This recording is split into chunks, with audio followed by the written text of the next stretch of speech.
Aí e ali ele ficou. E eu tô pregando e o pequenininho tá lá, ó. Ele se emocionou lá com o jogo. Aí acho que deu uns 5 minutos, depois ele saiu. Ah, Jesus, acontece, gente.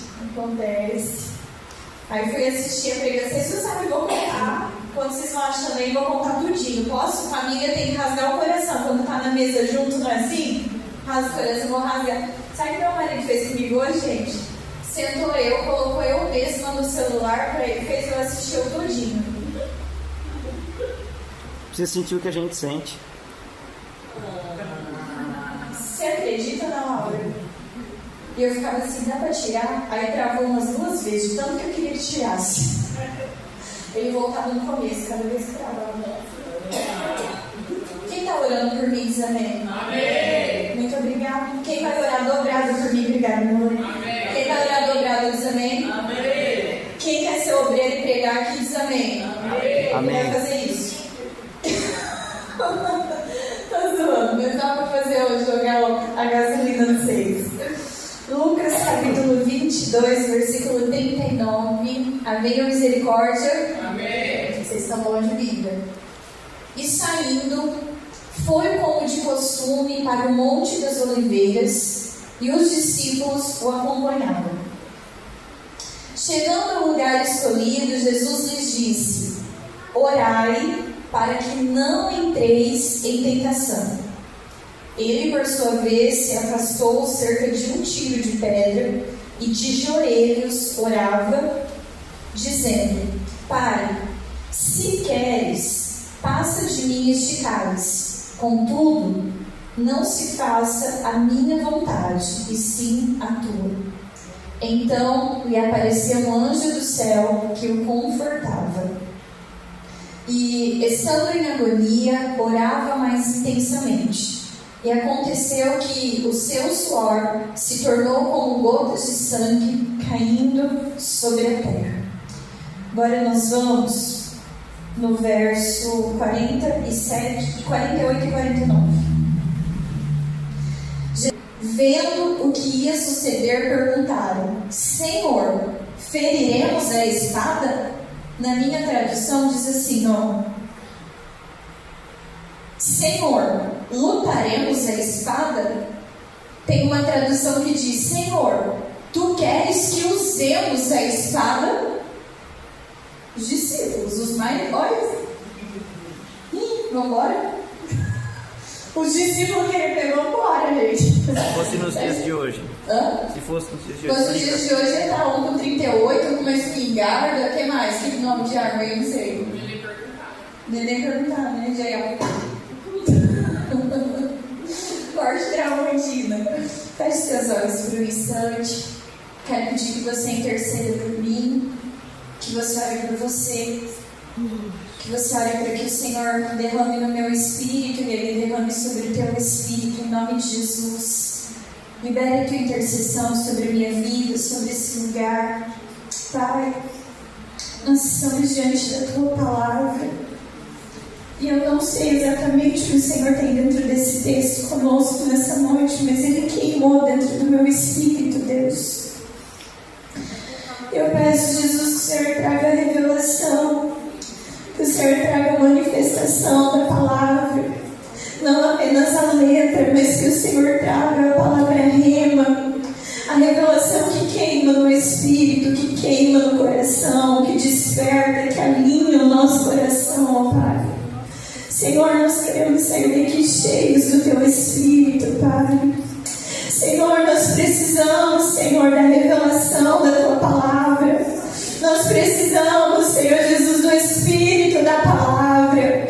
Nós precisamos, Jesus, da Tua graça aqui sobre nós, porque a Tua Palavra liberta. Senhor, eu quero ser liberta por meio da Palavra. A igreja do Senhor, eu sei ser liberta por meio da Palavra. Senhor, rompa com a Palavra aqui nessa noite, Espírito Santo. Vem sobre nós, Espírito do Deus vivo. Vem sobre nós nesse ambiente. Nós carecemos da Tua presença. Assim nós oramos, ó Pai. Em nome do Senhor Jesus Cristo. Amém. Glórias a Jesus. Queridos, Jesus, Ele foi, Ele é e Ele sempre será o maior referencial que nós temos sobre a nossa vida. O apóstolo Paulo, ele até carrega um versículo dizendo assim: sede meus imitadores como eu sou de Cristo.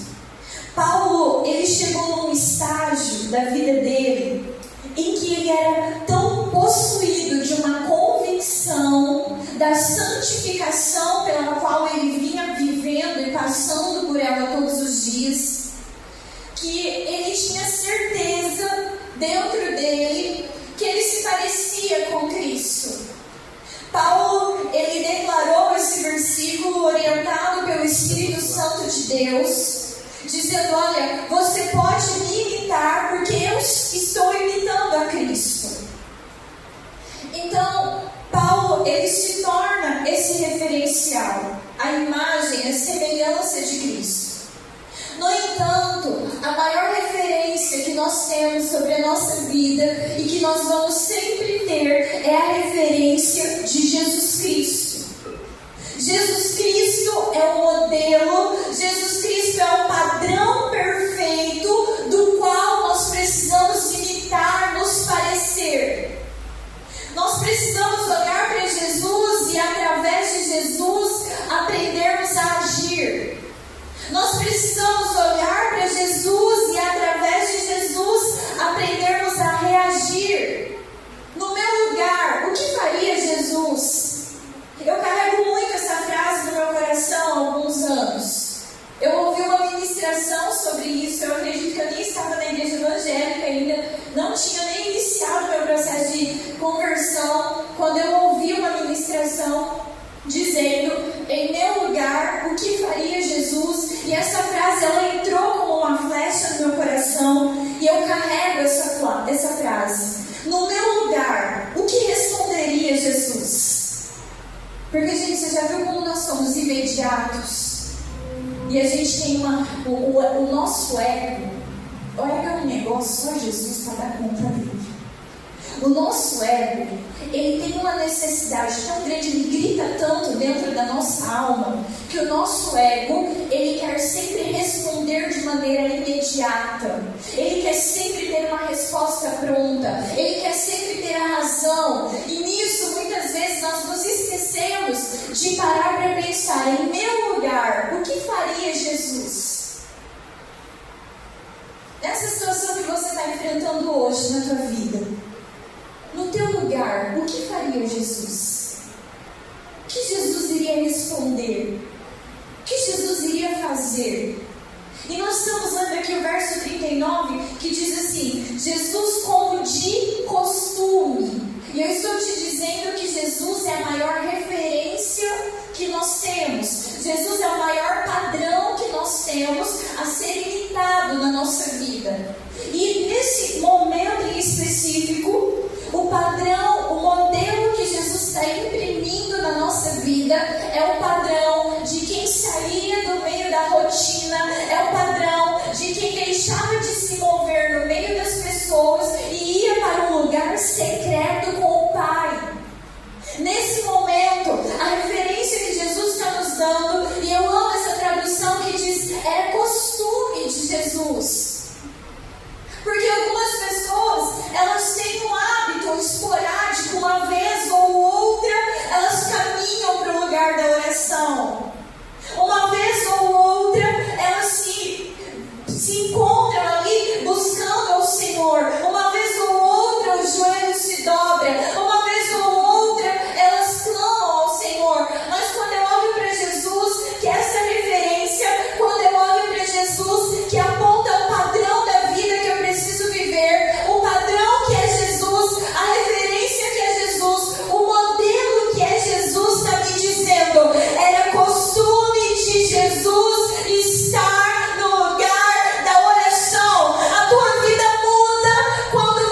Alguém pode cantar, tocar, pregar exuberantemente bem e terminar mal. Alguém de repente pode pregar para uma multidão de milhares de pessoas. Milhares de pessoas se converterem, irem até Jesus, terem as suas vidas transformadas. Todavia, se essa pessoa não tiver esse costume do lugar da oração, ela pode terminar mal. O diploma não garante sucesso. A habilidade não garante sucesso. A inteligência não garante sucesso. Estratégia não garante sucesso, mas o costume da oração, o hábito da oração, os joelhos dobrados, vai te garantir vitória, te garante sucesso na terra, te garante vitória no céu. Nós temos duas vidas a vencer. Nós temos uma vida espiritual e nós temos uma vida terrena. Você é corpo, você é matéria, você é uma estrutura física, você é uma estrutura de alma, mas você também é um ser espiritual. E Deus, quando Ele projetou você, Ele não te projetou para ganhar na terra e perder no reino do Espírito. O Senhor te projetou para andar bem sobre a terra, porque Ele disse ao ser humano: domine sobre os animais, domine sobre a terra. Deus te deu, agora por meio de Jesus Cristo na nova aliança, poder para dominar e governar sobre as coisas da terra. Você consegue entender isso? Aquilo que pessoas diariamente se matam e matam para exercer autoridade sobre as coisas da terra. Nós já temos isso desde Gênesis.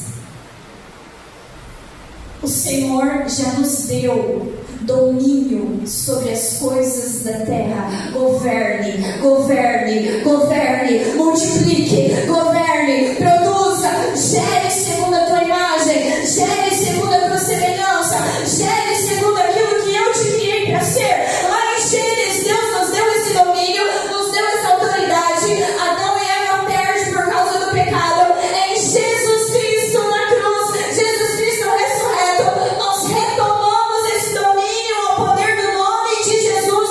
Mas tudo está condicionado à oração. Você pode exercer domínio.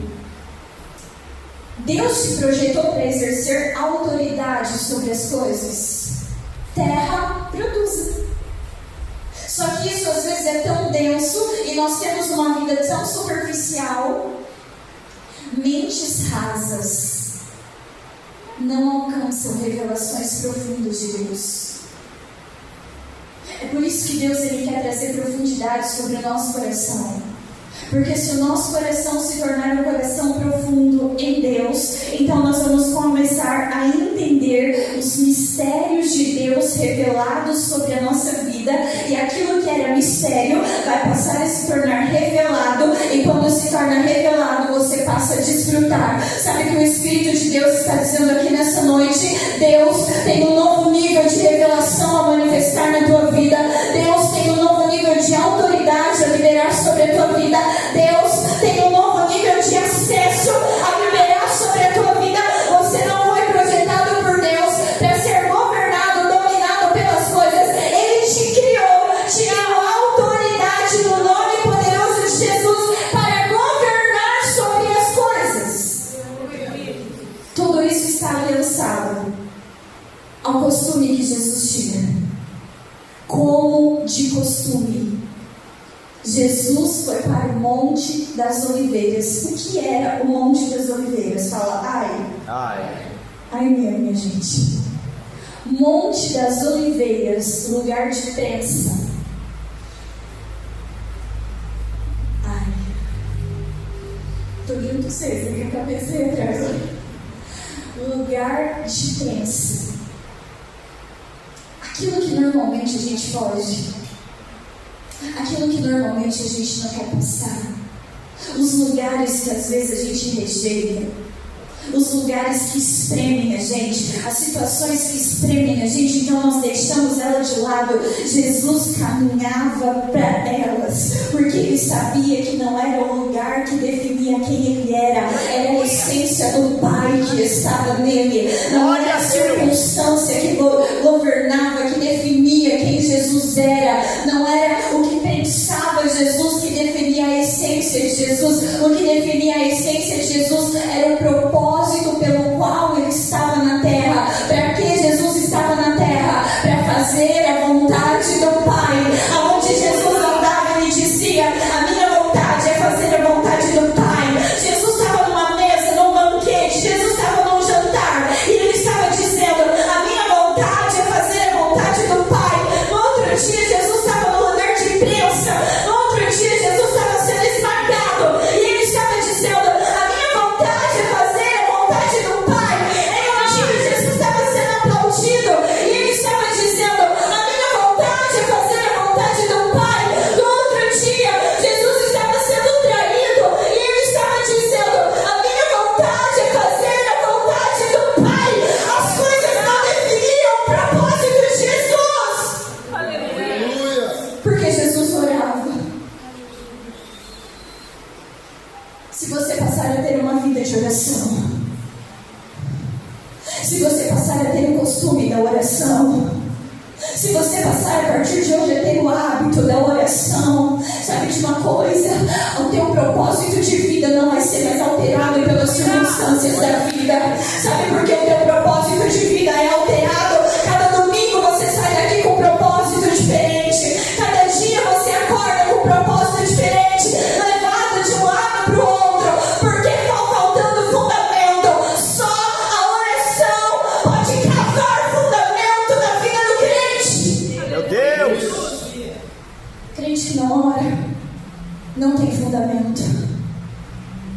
Crente que não ora não tem alicerce.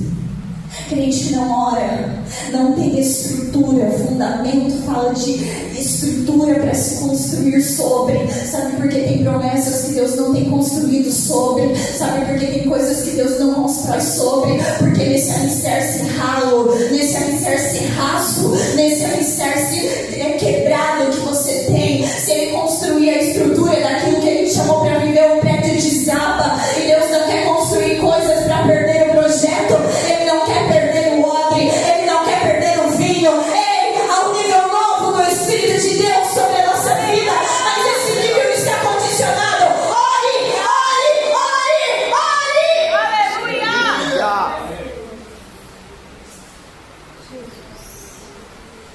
Bendito seja o Senhor. Aleluia! Glória a Deus. Como de costume, Jesus era Deus, mas ele estava aqui como homem. Como homem, ele estava passando o processo. Como Deus, ele sabia o final do processo.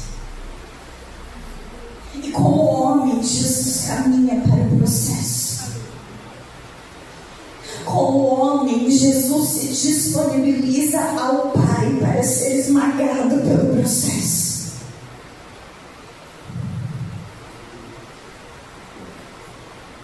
Jesus vai caminhando para o Monte das Oliveiras e ele sabia que ali seria o lugar de maior prensa dos dias dele sobre a terra.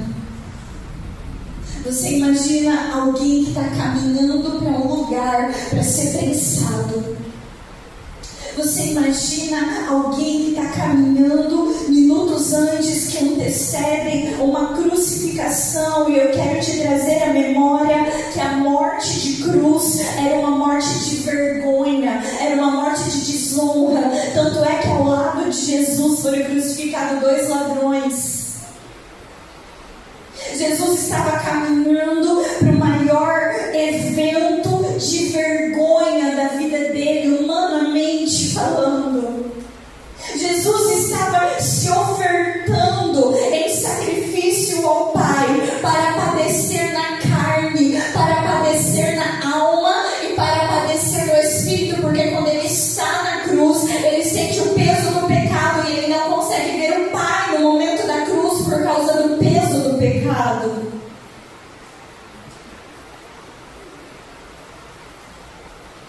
Todo rompimento de Deus na vida do ser humano está condicionado. O fundamento está condicionado à vida de oração. O rompimento está condicionado ao processo da prensa. A azeitona só libera azeite se ela for prensada. Essa prensa não vai acabar com você. Essa prensa está extraindo o melhor de você. Essa pressão que você vive, momentos que você tem atravessado na tua vida, estão extraindo o melhor, a melhor essência, o melhor sabor, o melhor gosto. Está vindo em você através dessa prensa que Deus está te submetendo. Glória a Deus. Eu acredito que Deus ele trabalha com uma tríade: fogo, pressão e tempo. Dentro desse processo da prensa, nós vamos ter que experimentar viver o tempo de Deus. Porque, queridos, nós fomos tão condicionados ao relógio, ao cronos da terra, que nós nos adaptamos a viver no nosso tempo. O Senhor quer nos tirar de uma vida governada pelo nosso tempo, por esse relógio. Deus quer te levar a uma vida governada pelo relógio do céu. Aleluia. O relógio do céu, o calendário do céu, não tem nada a ver com o relógio, com o calendário da terra. Um ano para Deus é como 1000 dias, 1000 dias é como 1000 anos. Por que o calendário, por que a ótica, por que o relógio, o cronos da terra tem governado sobre você? Você é carne e matéria, você é alma, mas você é espírito. Você não é um corpo que tem um espírito, você é um espírito que habita em um corpo. Então o sobrenatural tem que se tornar um modelo natural de vida para você. Aleluia. Tu acredita que tem crente que quando fica sabendo ou vive algum milagre, fica assim: milagre não acontece? Curas acontecem? É verdade? Porque se acostumaram tanto a viver de uma maneira natural que não conseguem mais crer no sobrenatural. Meu Deus. Jesus estava como um homem na terra. E ele comia, ele bebia, ele dormia. Ele tinha necessidades fisiológicas. Ele era um homem, matéria, como eu e você. Mas o que fez com que Jesus não rompesse a vida do Espírito nele, o que manteve Jesus conectado com o Pai, era a vida de oração. Cada dia que você ora, você se conecta com o Pai. Cada vez que o teu joelho se dobra, você se conecta com a tua origem. Cada vez que você se rende, você é redimensionado para o sobrenatural, para as regiões celestiais. Cada vez que você se derrama diante do Senhor, você começa a viver guiado pelo Espírito, porque o modelo de vida que Deus imprimiu para nós não foi um modelo de vida guiado pela carne, não foi um modelo de vida guiado pelo desejo, não foi um modelo de vida guiado pelas tentações da terra. Jesus ele vai dizer: oreis para não cair em tentação. A oração te conecta com o Espírito, a oração te conecta com o sobrenatural. Aleluia. É verdade, Deus. E quando o padrão de vida sobrenatural ele começa a fazer parte da tua vida, você vai olhar para a prensa e você vai cantar igual a Beth: não ligo, não ligo, não ligo, não ligo, não ligo, não ligo. Porque aquilo que vem depois dessa prensa é muito maior do que aquilo que você padece na prensa. Aquilo que você vive depois dessa prensa é muito maior. O modelo de vida sobrenatural é um modelo de vida abundante, é um modelo de vida que você vai reproduzir segundo a tua espécie, é um modelo de vida que você vai gerar, é um modelo de vida que vai sair água da rocha no deserto, é um modelo de vida que o maná vai cair do céu, é um modelo de vida que a roupa cresce no corpo, é um modelo de vida de milagre.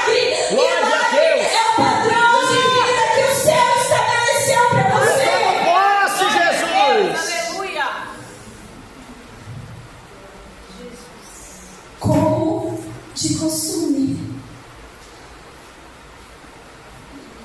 Começa a sacrificar a tua carne. Oh Deus. Queridos, tem dia que nós não queremos orar.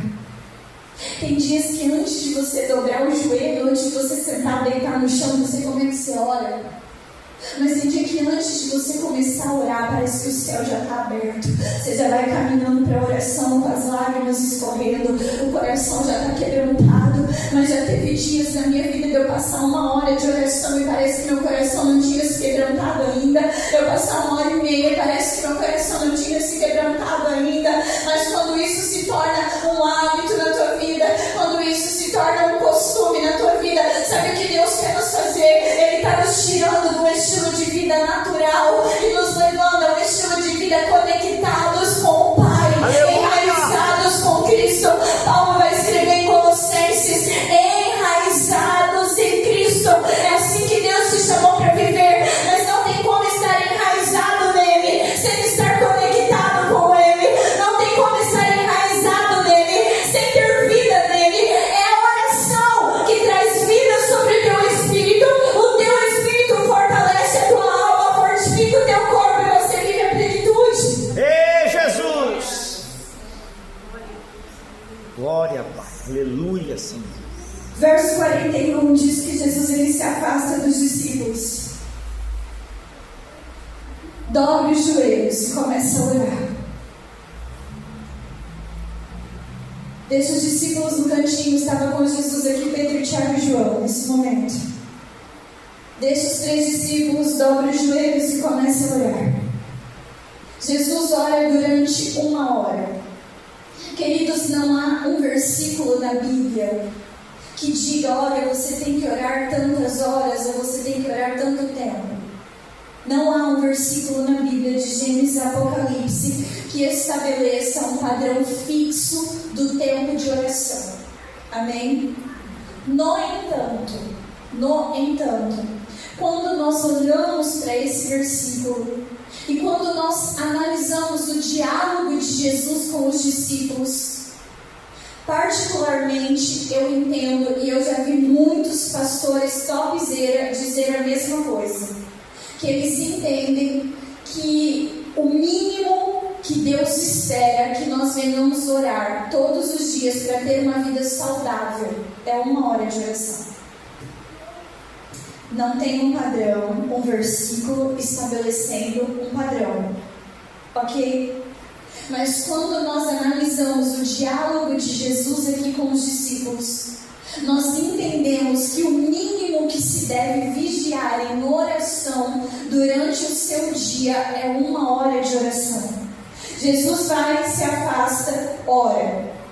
Aí Jesus conversa com os discípulos, conversa com o Pai, perdão. Jesus vai dizer assim para o Pai: Pai, se for possível, afasta de mim esse cálice. Que cálice era esse? A morte de cruz. O que é cálice? Cálice é aquela bebida como da ceia, o suco de uva. Cálice é uma pequena bebida, uma pequena porção, algo pequeno.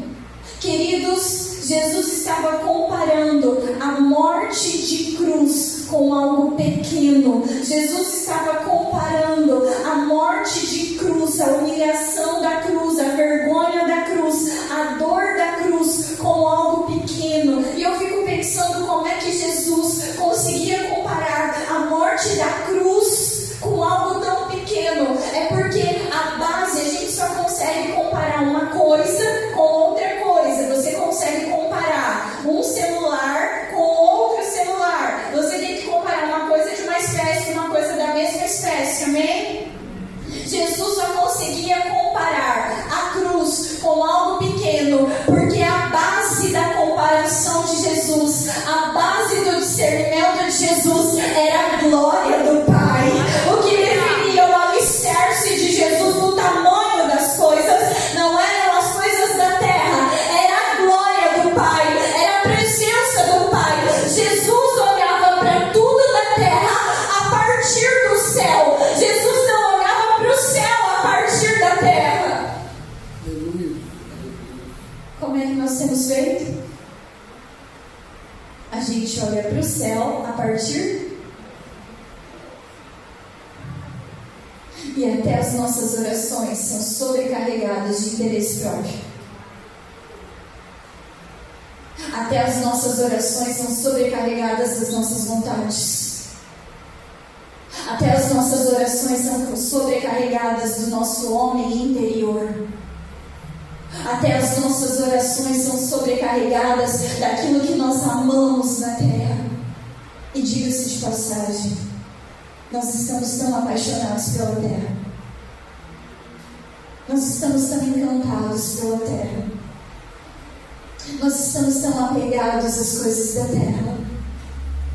Nós temos tanta fome, tanta sede pelas coisas da terra. Nós temos até uma certa gula pelas coisas da terra. Mas nós temos nos afastado tanto das coisas do céu. E isso nos leva de volta no fundamento que é a oração. A oração conecta com o céu. Quanto menos você ora, menos você vai querer orar. Quanto mais você ora, mais você vai querer orar. Se você adquirir o hábito de orar todos os dias, o dia que você não orar, vai ter um desespero santo no teu coração para você orar. O dia que você não orar, vai ter algo te puxando para o Getsemane, te puxando para dobrar o joelho. O dia que você não buscar a Deus, algo vai estar faltando em você, porque se tornou um costume e você já não consegue mais viver sem aquilo. Se tirar o peixe da água, ele morre. Se tirar a árvore da terra, ela morre. Se nos tirar da conexão com Deus, nós começamos a morrer espiritualmente. Nós começamos a morrer na alma. Porque há tantas pessoas que trabalham tanto. São pessoas honestas. Elas compram, elas pagam, elas trabalham, elas têm uma vida de integridade. Elas procuram zelar e ter um bom nome. Mas tem algo morto dentro da alma delas. Está faltando vida, porque só o Espírito Santo é capaz de trazer vida no interior do homem. Só o Espírito Santo é capaz de trazer vida no interior da mulher. Você pode ter uma boa casa, você pode ter um bom carro, isso não é pecado. Se você pode, adquire. Se Deus te der, adquira, desfrute, governe sobre as coisas da terra. Você pode comer nos melhores lugares, você pode vestir as melhores marcas de roupa, de calçado, de bolsa, de relógio. Todavia, ainda que você trabalhe todos os dias com integridade, com honestidade, com amor, entregando o teu melhor, isso nunca será suficiente para trazer vida sobre você. É o peixe fora da água, é a árvore fora da terra. Sempre haverá morte, sempre haverá tristeza, sempre haverá angústia. E eu vejo Deus dizendo aqui para mim agora que Ele está respondendo a indagação de coração de pessoas, dizendo: por que eu tenho vivido os meus dias assim? E a resposta dele é: se conecte com a minha essência, se conecte com quem eu sou, se reconecte comigo, se reconecte com o Pai. Aleluia, Jesus. Jesus, Ele está dizendo para Deus: Pai,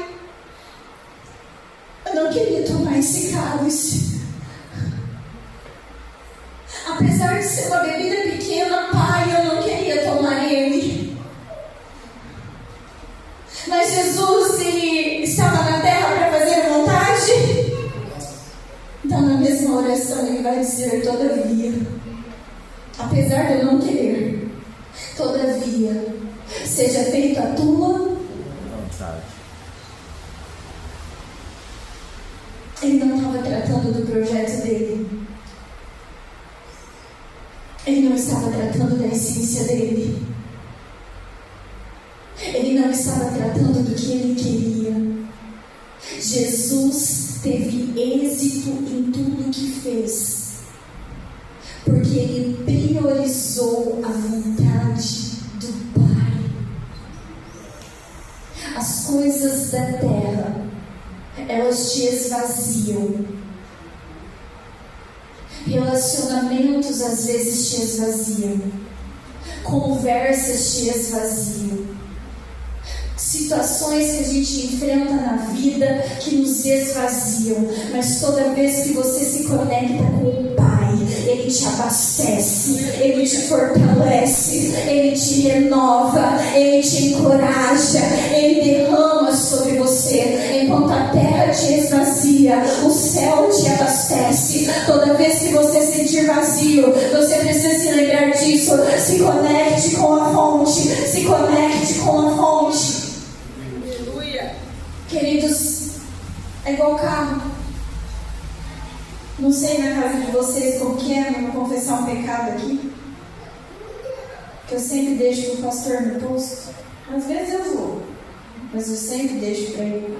Aí eu rodo. Outro dia estacionei o Palio lá em casa. Aí eu cheguei, ele pegou o Palio para sair. Quando ele ligou, eu estava na sala, eu só ouvi ele dizer assim: você não abasteceu, meu amor? A cara lavada minha, ela, não. Você precisa ser abastecido. Você não pode rodar com o tanque vazio. Você precisa estar em Deus. Vamos pular lá para o versículo 48. Jesus está lá no Getsemane. Ele está no lugar da prece. Ele sabia que aqueles minutos antecediam a crucificação. E a Bíblia vai dizer que ele orava cada vez mais intensamente. A pressão aumentava, ele aumentava a intensidade da oração. A pressão aumentava, ele aumentava a intensidade da busca. A pressão aumentava, ele aumentava a intensidade do clamor. Há momentos que Deus propiciamente vai aumentar a intensidade da crença da tua vida, para que você aumente a intensidade do clamor. Porque quando você aumenta a intensidade do clamor, você está elevando o teu nível espiritual. E quando o teu nível espiritual é elevado, você começa a estar pronto para viver uma nova estação em Deus.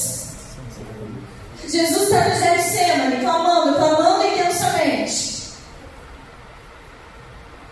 Jesus, porém, lhe disse: para quem? Para Judas. Judas aparece na hora da oração de Jesus. Com um beijo traz o Filho do Homem. Jesus sabia que Judas ia trair ele com um beijo. Tem gente que não gosta muito de ouvir a verdade, né? Não gosta de confronto. Tem gente que gosta.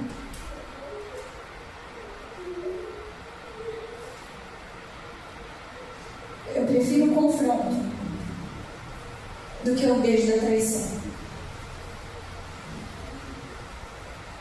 Confronto traz crescimento. Confronto com amor, tá? Eu não estou falando de afronta. Afronta em vergonha, afronta humilha. Eu estou falando de confronto.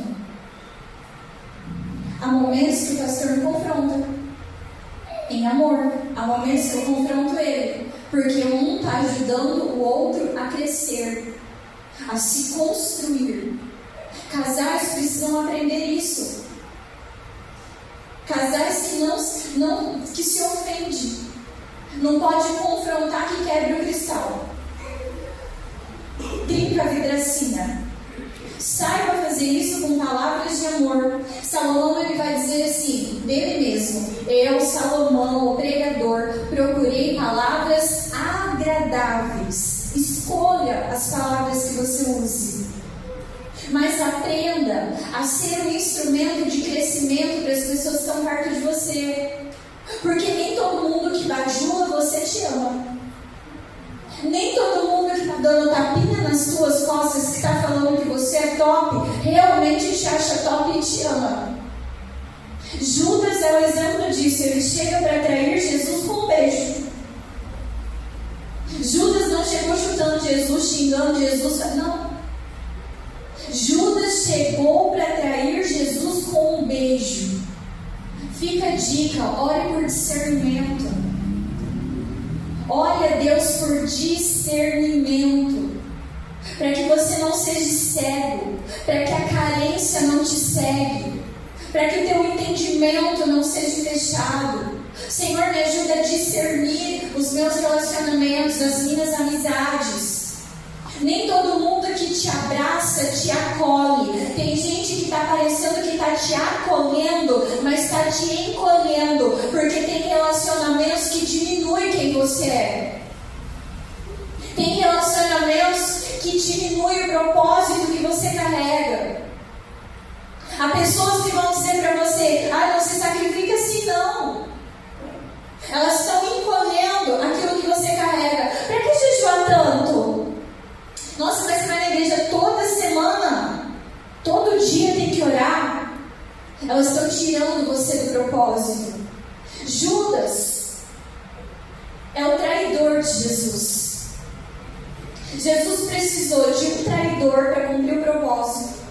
E Jesus precisou de carrascos. Quem foram os carrascos na Bíblia? Os homens que martelaram as mãos de Jesus, que prenderam Jesus numa cruz.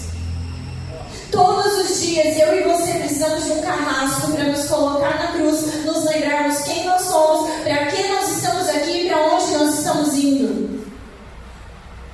Jesus vai chamar Pedro de Satanás. Em Mateus você lê isso. Pedro se aproxima de Jesus. Jesus fala para Pedro que ia ter que passar pela cruz, que o Filho do Homem ia ter que padecer. Pedro vai dizer: imagina, mestre, o Senhor não. O Senhor não pode viver essa dor. Há pessoas que vão tentar impedir você de passar pela prensa, tentar impedir você de passar por circunstâncias que você tem que viver para chegar onde Deus quer que você chegue. Essas pessoas que tentaram impedir de Jesus de passar pela prensa, de passar pela cruz, Jesus chamou elas de Satanás. Mas há um momento em que Jesus vai chamar Judas de amigo. Jesus, para o traidor, Jesus vai dizer assim: amigo, fazes logo aquilo que tem para fazer, porque teu amigo não é só quem te consola, que teu amigo não é quem te bajula, teu amigo não é quem te impede da prensa, teu amigo é quem te ajuda a viver o propósito que Deus te chamou para viver. Jesus agora está aqui, diz para Judas: você vai trair o Filho do Homem com um beijo, mas ele já sabia que ia. Aí os discípulos, eu imagino que estavam ali meio em volta de Jesus. No próximo versículo vai dizer assim: os que estavam ao redor dele, os discípulos, vendo o que ia suceder, perguntaram. Os discípulos já se atinaram para o que ia acontecer ali, que Judas ia trair Jesus. Os soldados romanos já deviam estar ali em volta de Jesus, já entenderam que Jesus ia ser preso. Aí eles perguntam: mestre, Senhor, feriremos a espada? Agora eu quero que você faça uma retrospectiva aqui comigo e se lembre que a maioria dos discípulos, antes de serem discípulos, eles não eram soldados, eles eram pescadores. Vocês se lembram disso? Um estava pescando, o outro estava lavando a rede. Se lembram que os discípulos eram pescadores? Se eles eram pescadores, o mínimo que se espera é que nesse momento eles oferecessem um barco para Jesus fugir ou uma rede. O que pescador estava fazendo com espada guardada, escondida na bainha da roupa enquanto seguia Jesus? E detalhe, Jesus não era Deus? Jesus não tinha ciência das coisas? Então Jesus sabia que durante aqueles 3 anos que os discípulos estavam andando com ele, alguns deles, na equipe dele, estavam com a espada. Estavam andando com Jesus, já tinham operado milagres, já tinham libertado endemoniados, mas estavam com a... E eu tenho certeza, porque Jesus era Deus, que Jesus tinha consciência de que eles estavam com a espada, mas Jesus nunca removeu a espada da roupa deles. Porque Jesus não se preocupa em remover aquilo que está na mão, aquilo que está na roupa. Jesus quer remover aquilo que está no coração. Eles estavam em uma batalha espiritual. E os discípulos vão dizer para Jesus: o Senhor quer que a gente pegue a espada? O Senhor quer que a gente guerreie com a espada? E sempre tem um pouquinho mais sanguíneo no meio, né? Mais impulsivozinho. Sempre tem um daqueles que bota o pé pela mão. E quem botava o pé pela mão, quem vai no impulso, faz toda a armada. Você já viu gente que fala, lava a alma. Aí quando deita a cabeça no travesseiro, vem um peso, mas por que eu fiz isso de novo? Vocês estão rindo, né? Vocês já viram essa cena, né? Pedro, tinha que ser o Pedro. Sai de nós todo o espírito de Pedro, e a igreja diz amém. Amém. Nós vamos ser o Pedro lá de Atos, que ele andava e a sombra curava, amém? Amém. Os discípulos vão perguntar: o senhor quer que a gente pegue a espada? Tipo assim, ó, tá? A espada tá riscando aqui, ó. Se o senhor quiser, a gente pega. Jesus nem tinha respondido. Não deu tempo de... Não deu tempo de Jesus responder. O Pedro já tinha arrancado a orelha do soldado com a espada. Jesus, eu não imagino que Jesus estava lá. Se Jesus era um pregador expositivo, o pregador expositivo vai colocando os pontos assim. Se Jesus era um pregador expositivo, ele estava lá, tópico 1. Ele estava pensando, tópico 1, e eu tenho certeza que essa espada que Pedro usou foi para matar o soldado, porque ele não ia pegar a espada para ferir e ficar com a orelha do soldado na mão. Ele pegou a espada para matar o soldado. Só que ele era pescador, e pescador não sabe manejar bem uma espada. Então ele erra o pescoço, arranca a orelha do Malco. Malco era o soldado.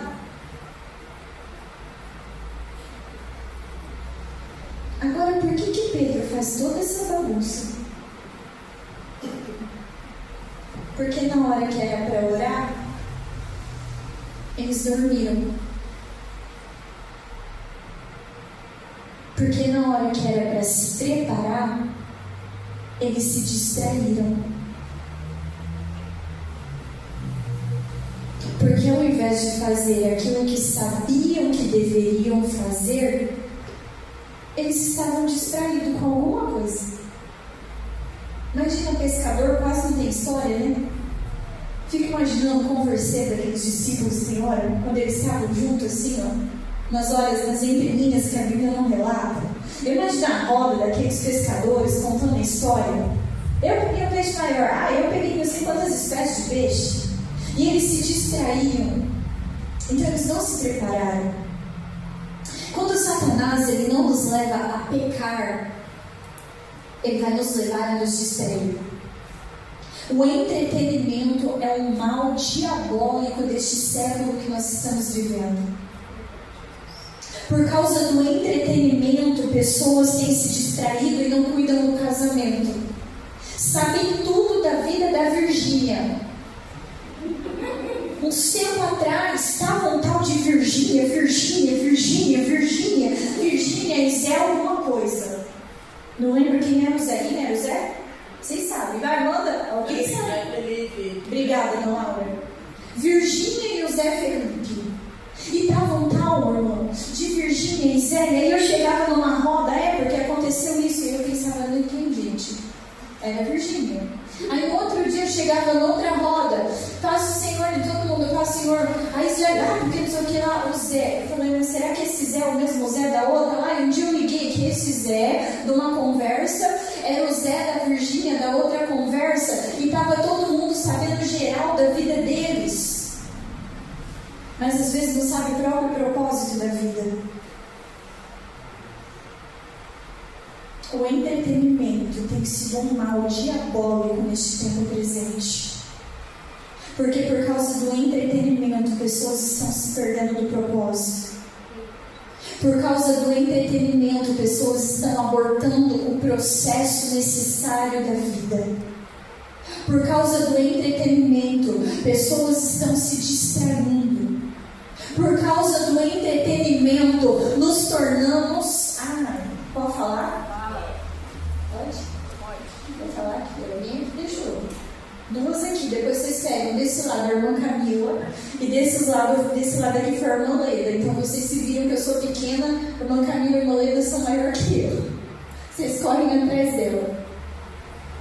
O entretenimento tem roubado pessoas de viver aquilo que tem que viver e tem se tornado um crente relaxado. Relaxada.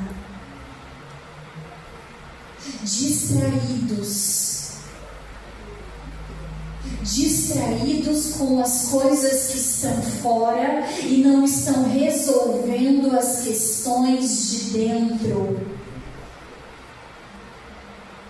Preocupados com coisas que estão fora e não estão cuidando daquilo que está dentro. Paulo vai escrever um versículo que Paulo vai dizer assim, que nos últimos dias, nos dias que antecedem a volta de Jesus, os homens e mulheres, se tornariam amantes de si mesmo, apaixonados por si mesmo. Talvez o que eu e você precisamos hoje fazer é o que Jesus fez. Jesus, ele não estava apaixonado por ele mesmo, porque só uma pessoa que ama mais a Deus do que a si mesmo consegue caminhar para a prensa do azeite. Mas enquanto eu e você estivermos apaixonados por nós mesmos, nós vamos na direção contrária da prensa, nós vamos caminhar na direção contrária do propósito. Mas o dia que eu e você nos desapaixonarmos de nós mesmos, então nós amaremos a Deus sobre todas as coisas, nós amaremos ao Pai em primeiro lugar, e quando nós amarmos ao Pai em primeiro lugar, todas as demais coisas vão ser acrescentadas na tua vida. Glória a Deus. Aleluia. Nós temos duas formas de guerrear: como de costume, igual a Jesus, orando. Ou nós passaremos a vida como Pedro, ao lado de Jesus, no ambiente que Jesus está, mas com uma espada na mão. O que tem sido mais evidente na nossa vida? O joelho dobrado ou a espada na mão? Talvez o que a gente precise deixar hoje diante do altar são as espadas. Que talvez no casamento a gente está tentando resolver tudo com a espada.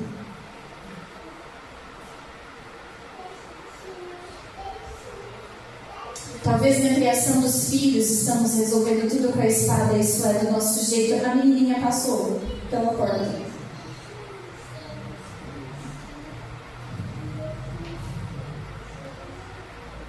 Feche seus olhos.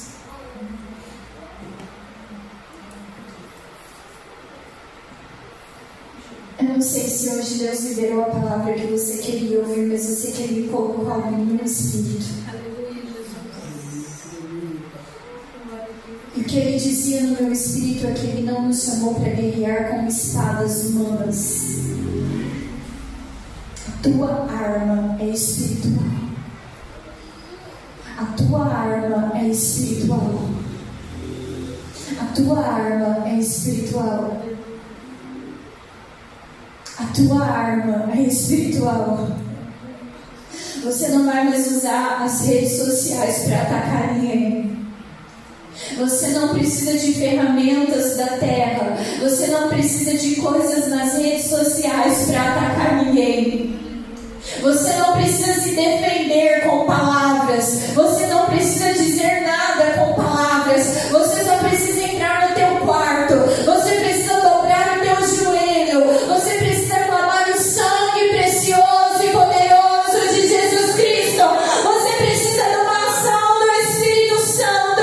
Você precisa do Deus que entra com você na prensa, que permite o processo, mas que te glorifica ao terceiro dia. Aleluia, Jesus.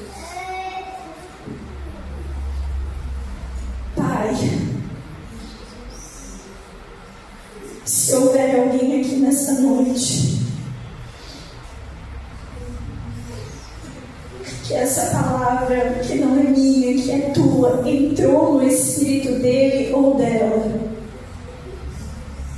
Se houver, Senhor, ao menos um homem e uma mulher neste lugar, que desejem desenvolver o costume da oração, se houver ao menos, Senhor, um homem e uma mulher neste lugar, que desejem desenvolver uma vida diferente a partir de hoje, Senhor, se houver neste lugar ao menos um homem e uma mulher que estão abrindo a mão da espada agora e que estão entendendo que a ferramenta é espiritual, que o Senhor fortaleça este homem, que o Senhor fortaleça esta mulher, que o Senhor revista este homem, que o Senhor revista esta mulher de força, graça, unção, autoridade, sabedoria, discernimento, que o Espírito da coragem esteja sobre este homem, sobre esta mulher. E eu declaro em nome do Senhor Jesus,